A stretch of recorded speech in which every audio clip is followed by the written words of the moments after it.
Hi everyone, it's Kat here. Welcome to my channel.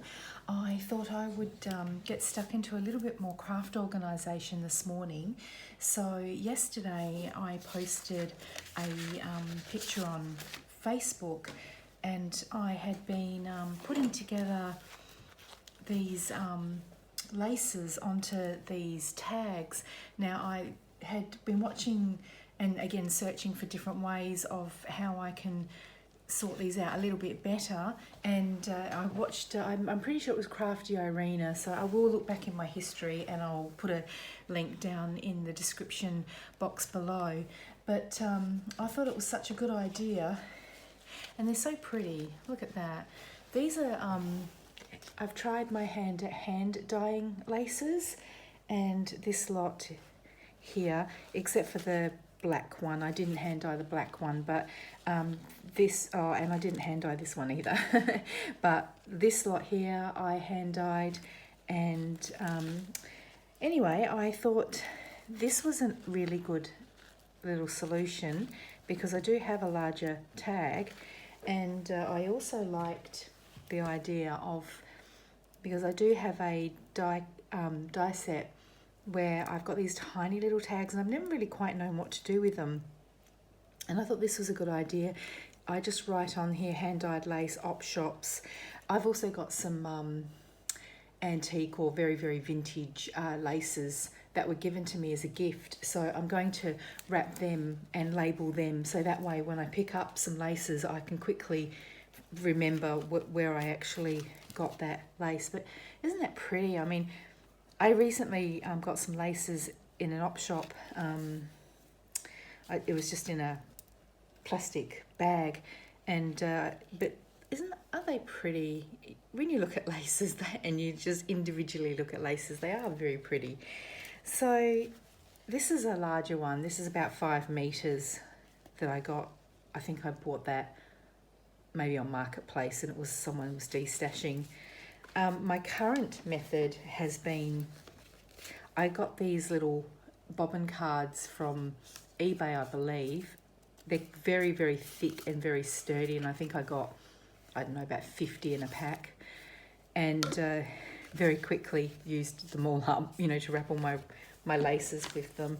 So I had them on these little cards, and I've got this beautiful big sewing box. It's fabric covered, and I picked it up again cheaply, and it looks really pretty. You open it up and you've got all these, it's just full of all these wrapped laces, but that is overflowing.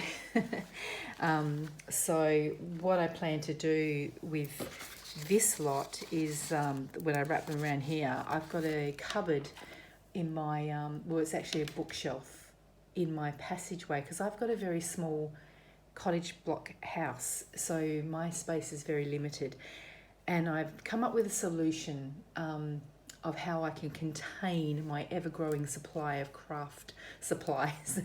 So basically it's a bookcase, and it's got 2 drawers down the bottom, and it's very pretty, and I've never gotten rid of it, even though it's never really properly fitted in the house. And I'm glad I held on to it, because I've decided what I'm going to do is clear that bookshelf, and I'm going to fill it up with all my handmade journals and my pretty ephemera and craft supplies. So when I get that done, and I don't know when that will be, but it is a project on the list, I will do a craft tour, and I'll show you my little solutions along the way of how I've come up with keeping my craft supplies contained and then nicely organised so that I can access them easily. So I thought I would, the other way I do it as well is these little wooden pegs. I think they're called dolly pegs, and these are just for your little bits of ribbon. I thought they were quite pretty, and they would look pretty like in a basket on your desk. So I just thought I would just chat along and wrap them and have a chat to you guys. This one here, the reason I've got this out is this is, I think it's called Fairy Tales. It's quite an old scrapbook kit, and I picked it up again quite cheaply. I've used a few pages out of it, and I will. I've got some plans that I will use use it for future projects. But it is a very, very thick cardboard, and so when cutting out these tags, see, this is just a manila file folder that I embossed. But what I was thinking is that I do have a current project, which is why I hand dyed some laces, and I also hand dyed some gauze. So liking that. So I thought I would, because these are quite thin, but I will be using them up in a project, but I thought in the meantime I would wrap them. But for this lot here, you'll see I used this cardstock because it is a little bit thicker and sturdier. And what my plan is, in my bookcase where I've got the 2 drawers down the bottom, I'm just going to stack them like that in the drawer. So I'll be able to fit more in. But yeah, there are some pages in here that I probably wouldn't really use. And so, like, I got the cover. See that one there? I used that in my Harry Potter journal. So I've got an inkling of making another Harry Potter. See, something like that, I probably wouldn't use that in any project, so I would quite happily cut that up into tags, and there's 2 of them there, so yeah, I would quite happily cut them up. Same with this. Personally it's a little bit too big for me, although I do like that with the little splash stain of water or whatever it is, so you could cut that up into a tag, I guess. So but yeah, that's what may be a good idea. Go through your old scrapbook papers, and do you know what, I've gotten a custom order for 3 journals. I'm so happy. And this lady is traveling to Greece and with her family, and she wants me to make 3 travel journals, and she wants blue and white themes. So we had a bit of a conversation about, you know, the sorts of things that she wanted, and she's kind of swayed my way a little bit as well, so she's kind of given me free license to put it together. But I was just thinking that would be quite nice colours to include in the journals, because 2 of the journals are for her son, so they might be more masculine themed. So yeah, I just thought I would share that. And oh look, there's a bit of chipboard on the back there. It's quite thin, so yeah, you could cut that up as well and use that as a tag and wrap your laces around that. So just thought I would share that with you. So what I thought I would do is have a start and show you how I did it. So take a tag, take a piece of your lace, just start wrapping. So it might be easier just to, I don't know if I mentioned, but I saw Crafty Irina do this on her channel, so I think I did mention that. But oh, actually, I don't know if it was Crafty Irina, because it was a lady who does beautiful work with all her laces, so I might be wrong on that. I will have to have a look on my description, on my YouTube history, and find out.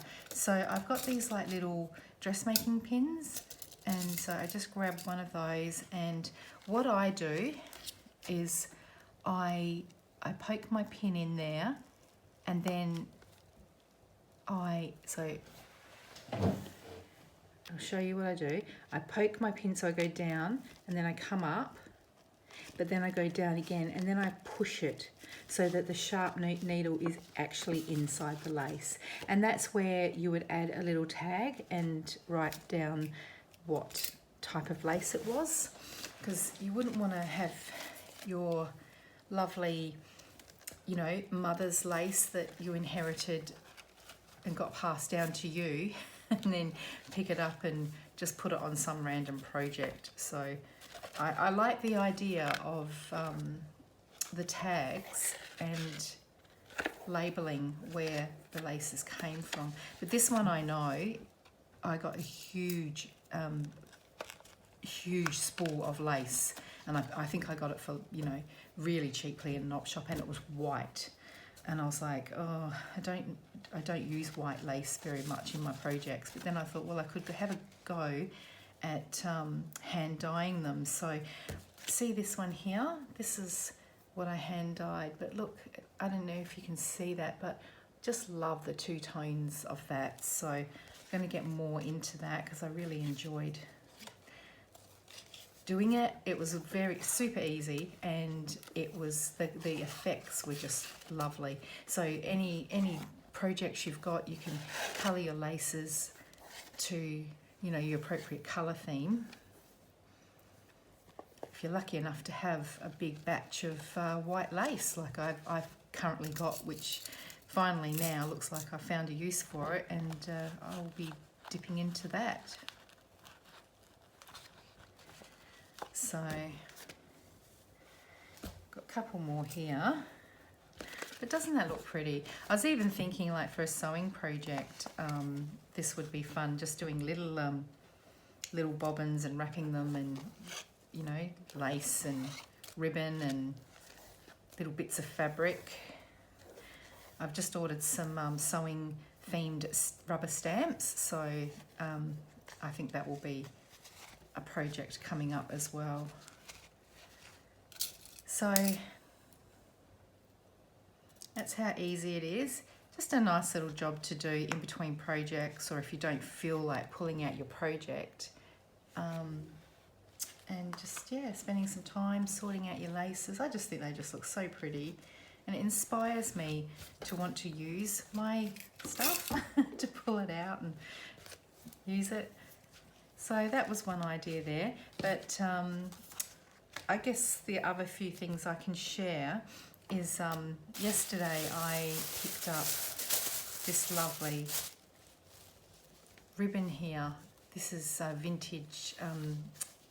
The lady told me that they had to put her mother into a nursing home, so they were going through all her things, and they found this ribbon. So I would say that she's made something for a child at one point, and this is the leftover ribbon, and she's just always kept it. So I've got quite a bit of ladybird stuff, so I was quite happy to pick that up.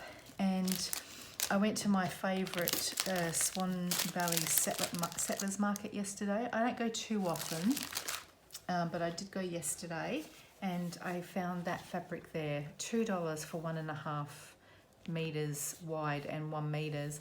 But I'm just wanting to do another Harry Potter journal.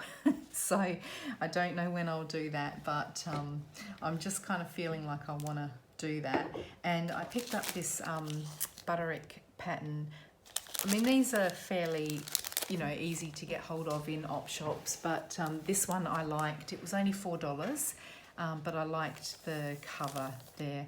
And I've got a few ideas to use up the tracing paper, you know, the pattern paper. So even though I do have lots, I thought, well, I'll get a bit more. I also picked up this tin. It's a cigarette box tin, and I got that for $5, which is pretty good because they're usually very expensive.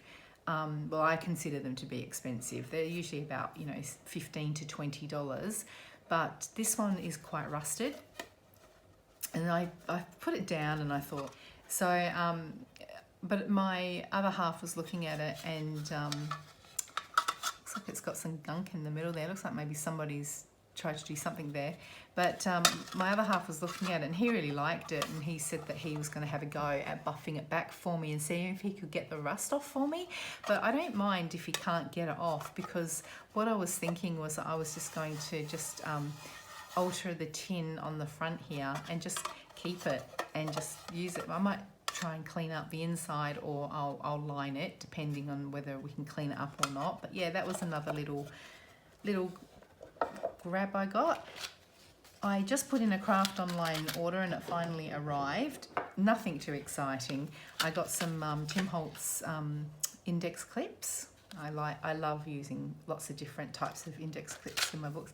I got this bone folder because my bone folder is quite manky at the moment. I've had it for about 2 years, and it's, yeah, seen better days. So I thought I'd treat myself to a new bone folder. But I like this. It's thicker, it's a bit more sturdier than the other ones. So, and then the thing that caught me was when I got the email, it had this stick master glue and residue eraser, and I've not seen anybody use these or talk about these. I don't know if it's new on the market, but it's saying that it removes adhesive and residues from paper, plastic and more. So I thought I would give that a go. So when you do your projects, and especially if you use like the fabric glue and you get those little bits of shiny glue, I thought I would see if that works. But the other thing I was thinking is, if that does happen, you can always sprinkle some glitter over it, just some nice little, you know, very fine glitter to stick on the glue, and then that way it kind of gives a shimmer effect. That's what I thought I would do from now on if I happen to sort of have a bit of an accident with the glue. So I think that's probably just about all my craft shares for today. Oh no, not finished. I got these little seed beads because I saw a little tutorial on some making some flowers. So I've got plenty of these, but I liked that colour and it's just spilling everywhere, so I'm going to have to take that out of the packet and sort that out. And I got these lovely little butterfly buttons. I thought they were just gorgeous. So they were, I think they were $3 a packet, so I didn't want to go too crazy with them, but I've got a few there that will, you know, be nice for some projects. So all right, well, it's Sunday morning, and I'm not sure when I'll load this video up, so it might not be Sunday when you see it. But have a great day, guys, and I will see you in the next video. Happy crafting. Bye.